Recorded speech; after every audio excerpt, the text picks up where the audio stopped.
بسم اللہ الرحمن الرحیم۔ ملفوظات حضرت مسیح موعود 17 مئی 1908 ایم جے بلڈنگ لاہور۔ فرمایا نفس انسانی ایک بیل کے مشابہ ہے اور اس کے 3 درجے ہوتے ہیں۔ نفس امارہ مبالغہ کا صیغہ ہے۔ امارہ کہتے ہیں بدی کی طرف لے جانے والا، بہت بدی کا حکم کرنے والا۔ دوسری قسم نفس کی نفس لوامہ ہے۔ لوامہ کہتے ہیں ملامت کرنے والے کو۔ انسان سے ایک وقت بدی ہو جاتی ہے، مگر ساتھ ہی اس کا نفس اس کو بدی کی وجہ سے ملامت بھی کرتا ہے اور نادم ہوتا ہے۔ یہ انسانی فطرت میں رکھا گیا ہے، مگر بعض طبع ایسے بھی ہیں کہ اپنی گندی حالت اور سیاکاریوں کی وجہ سے وہ ایسے محجوب ہو جاتے ہیں کہ ان کی فطرت سلیم کرانے کے مستحق نہیں ہوتی۔ ان کو اس ملامت کا احساس نہیں ہوتا، مگر شریف الطبع انسان ضرور اس حالت کا احساس کرتا، اور بعض اوقات وہی ملامت نفس اس کے واسطے باعث سے ہدایت ہو کر موجب نجات ہو جاتی ہے، مگر یہ حالت ایسے نہیں کہ اس پر اعتبار کیا جاوے۔ نفس کی ایک تیسری حالت ہے جسے مطمئنہ کے نام سے پکارا گیا ہے، اور وہ انسان کو جب حاصل ہوتی ہے کہ انسان نفس امارہ اور پھر نفس لوامہ کی مشکلات کو حل کر جائے اور اس جنگ میں اس کو فتح نصیب ہو۔ نفس امارہ انسان کا دشمن ہے اور وہ گھر کا پوشیدہ دشمن ہے۔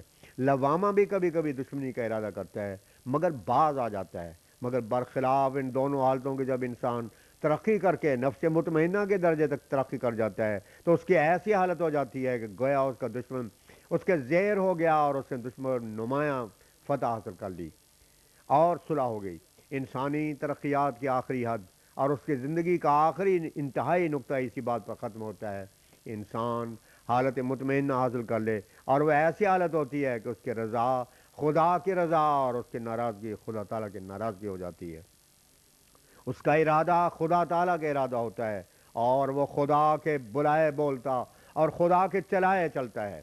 تمام افعال، حرکات و سکنات اس سے نہیں بلکہ خدا سے سرزد ہوتے ہیں، اور انسان کی پہلی حالت پر ایک قسم کی موت وارد ہو جاتی ہے اور ایک نئی زندگی کا جامع اسے اثر نو عطا کیا جاتا ہے۔ غرض قانون قدرت میں ایسا پایا جاتا ہے کہ خدا تعالیٰ نے 2 سلسلے پہلو بپہلو بنائے ہیں، ایک جسمانی اور دوسرا روحانی۔ جو کچھ جسمانی طور سے مہیا ہے وہی روحانی طور سے بھی ہوتا ہے، پر جو شخص ان دونوں سلسلوں کو نصب العین رکھ کر کاروبار میں کوشش اور محنت کرے گا وہ جلدی ترقی کرے گا، اس کی معلومات وسیع ہوں گی۔ ہر صورت میں ہر جسمانی کام ان کے روحانی امور کے مشابہ ہوگا۔ الدنیا مزرعۃ الآخرہ۔ ہم جسمانی نظام میں دیکھتے ہیں کہ جسمانی کاشتکار باوجود ہر قسم کی باقاعدہ محنت و مشقت کے بھی پھر آسمانی پانی کا محتاج ہے، اور اگر اس کی محنتوں اور کوششوں کے ساتھ آسمانی پانی اس کی فصل پر نہ پڑے تو فصل تباہ اور محنت برباد ہو جاتی ہے۔ بس یہی حال روحانی رنگ میں ہے۔ انسان کو خشک ایمان کچھ فائدہ نہیں پہنچا سکتا جب تک کہ روحانی بارش نازل ہو کر بڑے زور کے نشانات سے اس کے اندرونی گند دھو کر اس کو صاف نہ کرے۔ چنانچہ قرآن شریف اسی طرف اشارہ کر کے فرماتا ہے وَالسَّمَاءِ ذَاتِ الرَّجْعِ وَالْأَرْضِ ذَاتِ الصَّدْعِ، سورہ طارق آیت 12 یعنی قسم ہے آسمان کی جس سے بارش نازل ہوتی ہے، اور قسم ہے زمین کی جس سے شگوفہ نکلتا ہے۔ بعض لوگ اپنی نادانی کی وجہ سے کہتے ہیں کہ خدا کو قسم کی کیا ضرورت تھی، مگر ایسے لوگ آخرکار اپنی جلد بازی کی وجہ سے ندامت اٹھاتے ہیں۔ قسم کا مفہوم اصل میں قائم مقام ہوتا ہے شہادت کے۔ ہم دنیاوی گورنمنٹ میں بھی دیکھتے ہیں کہ بعض اوقات مقدمات کے فیصلوں کا حاصل ہی قسم پر رکھا جاتا ہے۔ بس اسی طرح سے خدا تعالیٰ بھی بارش آسمانی کی قسم کھا کر نظام جسمانی کی طرح نظام روحانی میں اس بات کو بطور ایک شہادت کے پیش کرتا ہے کہ جس طرح سے زمین کی سرسبزی اور کھیتوں کا ہرا بھرا ہونا انسانی بارش پر موقوف ہے، اور اگر آسمانی بارش نہ ہو تو زمین پر کوئی سبزی نہیں رہ سکتی اور زمین مردہ ہو جاتی ہے، بلکہ کنوؤں کا پانی بھی خشک ہو جاتا ہے اور دنیا زیر و زبر ہو کر ہلاکت کا باعث ہو جاتی ہے، اور لوگ بھوکے پیاسے مر جاتے ہیں۔ قحط کی وجہ سے انسان و حیوان اور پھر چرند و پرند اور درند وغیرہ پر بھی اس کا اثر ہوتا ہے۔ بعین ہی اسی طرح سے ایک روحانی سلسلہ بھی ہے۔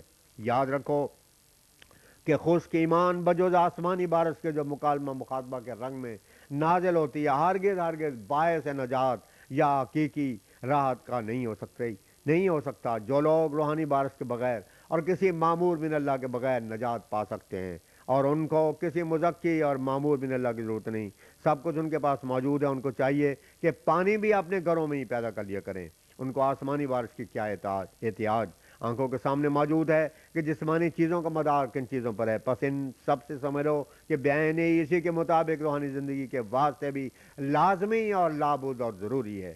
انسان کا یہ دعویٰ کہ میں نے سب کو سیکھ لیا ہے اور میں نے سارے علوم حاصل کر لیے ہیں، یہ بالکل غلط خیال ہے۔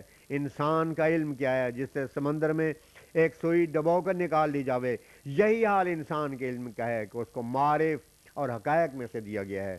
ترسم نہ رسی بکابہ ہے عرابی کی راہ کہ تو میروی بترکستان است۔ بس تعجب آتا ہے کہ بعض لوگ معمولی مروجہ علوم کے پڑھ لینے سے بڑے بڑے دعوے کر بیٹھتے ہیں، حالانکہ دین کی راہ ایک عمیق در عمیق راہ ہے اور اس کے حقائق اور روحانی فلسفہ ایسا نہیں کہ ہر فرد اس کا ماہر ہونے کا دعویٰ کر سکے۔ یہ دین آسمان سے ہی آیا اور ہمیشہ ہمیشہ اس کی سرسبزی کے سامان بھی آسمانی سے نازل ہوتے رہیں گے۔ ہمیں افسوس سے کہنا پڑتا ہے کہ اگر زمینی علوم اور مروجہ تعلیم یافتوں سے سوال کیا جاوے تو اکثر صاحب ایسے نکلیں گے کہ ان کے ماہر ہی ہوں گے، مگر ہمیں جگہ نصاب کی خدمت میں کہ وہ زمینی اور دنیاوی علوم کے ماہر ہیں یہ بھی کہنا ہے کہ خاندی حکمت یونانیاں حکمت ایمانیاں را ہم بخاں۔ ہم دیکھتے ہیں کہ آج کل بہت سے ایسے بھی خیالات والے موجود ہیں کہ ان کی نظر میں دین ایک جنون ہے اور اس کی قدر ان کے دلوں میں نہیں ہے۔ وہ کہتے ہیں کہ عرب کے لوگ واشی تھے اور امی تھے، اس وقت ان کی ضرورتوں کے مناسب حال قرآن نازل ہوا۔ اب دنیا ترقی کر گئی ہے اور روشنی کا زمانہ ہے، اب موجودہ زمانے کے مناسب حال دین میں ترمیم ہونی چاہیے، مگر آپ لوگ سن رکھیں کہ دین کو لغو نہیں ہے بلکہ دنیا کی حقیقی راحت اور اخروی نجات اسی دنیا سے ہی وابستہ ہے۔ وہ عرب کی امی جو اس دین کے سچے خادم تھے، ان کا امی ہونا بھی ایک معجزہ ہی تھا تاکہ دنیا کو دکھا دے کہ امی لوگوں نے قرآنی تعلیم کے نیچے آ کر کیا کچھ کر دکھایا کہ بڑے بڑے علوم کے مدعیوں سے بھی ان کے مقابلے میں کچھ بن نہ آیا۔ خدا تعالیٰ خوب جانتا تھا کہ اس زمانے میں کیسے کیسے جدید علوم پیدا ہوں گے اور خود مسلمانوں میں کیسے کیسے خیالات کے لوگ پیدا ہو جائیں گے۔ ان سب باتوں کا جواب اللہ تعالیٰ نے قرآن میں دے رکھا ہے، اور کوئی نئی تحقیقات یا علمی ترقی نہیں جو قرآن شریف کو مغلوب کر سکے، اور کوئی صداقت نہیں کہ اب پیدا ہو گئی ہو اور وہ قرآن شریف میں پہلے ہی سے موجود نہ ہو۔ جو راہ قرآن شریف نے پیش کی ہے وہ نہ انجیل میں پائی جاتی ہے، نہ تورات میں اس کا پتہ چلتا ہے، اور نہ ہی دنیا کی کوئی اور کتاب اس کمال اور جامعیت کا دعویٰ کر سکتی ہے جو اللہ تعالیٰ نے اپنی حکمت کاملہ سے قرآن شریف کو عطا کی ہے۔ قرآن کے مقابل پر ان کا ذکر کیا ہے؟ انجیل نے ایک ضعیف ناتوان انسان کو خدا بنایا، مگر اس کی طاقت کا اندازہ قوم یہود کے مقابلہ سے ہی ہو سکتا ہے۔ دوسری بات اور مایا ناز انجیل کی اخلاقی تعلیم تھی، مگر وہ ایسی بودھی اور نامکمل ہے کہ کوئی صحیح الفطرت انسان اس کی پابندی نہیں کر سکتا، بلکہ خود پادری صاحبان کا عمل بھی اس تعلیم کے بالکل برخلاف ہے۔ مثلا انجیل تعلیم دیتی ہے کہ اگر تجھے کوئی ایک تمانچہ مارے تو دوسری گال پھیر دے، اور اگر کوئی تیرا کرتا مانگے تو اس کو چادر بھی اتار دے، اور اگر کوئی تجھے ایک کوس بیگار میں لے جانا چاہے تو تو دو کوس اس کے ساتھ چل۔ اب ہم اول ان انجیل کی حمایت اور تعریف کرنے والے پادری صاحبوں سے ہی دریافت کرتے ہیں کہ ان کا اس تعلیم پر کہاں تک عمل درآمد ہے، انہوں نے اس تعلیم کا عملی نمونہ کیا دکھایا ہے کہ دوسروں کو بھی اس تعلیم کی طرف بلاتے ہیں۔ پھر اسی انجیل میں لکھا ہے کہ تو بدی کا مقابلہ نہ کر۔ غرض انجیل کی تعلیم تفرید کی طرف جھکی ہوئی ہے، اور بجوز بعض خاص حالات کا ماتحت ہونے کے انسان اس پر عمل کر ہی نہیں سکتا۔ تو اسی طرف تورات کی تعلیم کو دیکھا جاوے تو وہی افراد کی طرف جھکی ہوئی ہے، اور اس میں بھی صرف ایک ہی پہلو پر زور دیا گیا ہے کہ جان کے بدلے جان، آنکھ کے بدلے آنکھ، اور کان کے بدلے کان، اور دانت کے بدلے دانت توڑ دیا جاوے۔ اس میں عفو و درگزر کا نام تک بھی نہیں لیا گیا۔ اصل بات یہ ہے کہ یہ کتابیں مختص الزمان اور مختص القوم ہی تھیں، مگر قرآن شریف نے ہمیں کیا پاک راہ بتائی ہے جو افراط اور تفریط سے پاک اور عین فطرت انسانی کے مطابق ہے۔ مثلا مثال کے طور پر قرآن شریف میں فرمایا جزاء سیئۃ سیئۃ مثلھا فمن عفا واصلح فاجرہ علی اللہ، سورہ شورى آیت 41۔ یعنی جتنی بدی کی گئی ہو اسی قدر بدی کرنی جائز ہے، لیکن اگر کوئی معاف کر دے اور اس معافی میں اصلاح مد نظر ہو، بے محل اور بے موقع عفو نہ ہو بلکہ برمال ہو، تو ایسے معاف کرنے والے کے واسطے اس کا اجر ہے جو اسے خدا سے ملے گا۔ دیکھو کیسی پاک تعلیم ہے، نہ افراط نہ تفریط۔ انتقام کی اجازت ہے مگر معافی کی تحریص بھی موجود ہے بشرط اصلاح۔ یہ ایک تیسرا مسلک ہے جو قرآن شریف نے دنیا کے سامنے رکھا ہے، اب ایک سلیم الفطرت انسان کا فرض ہے کہ ان میں خود موازنہ اور مقابلہ کر کے دیکھ لے کہ کون سی تعلیم فطرت انسانی کے مطابق ہے اور کون سی تعلیم ایسی ہے کہ فطرت صحیح اور کانشنس اسے دھکے دیتی ہے۔ یہودیوں میں باپ اپنی اولاد کو وصیت کرتا تھا کہ میرا انتقام میرا بیٹا لے، میرا پوتا لے، چنانچہ بعض اوقات بیٹا اور پوتا باپ کے انتقام لیتے تھے۔ غرضے کے تورات میں تو سخت تشدد کیا گیا تھا۔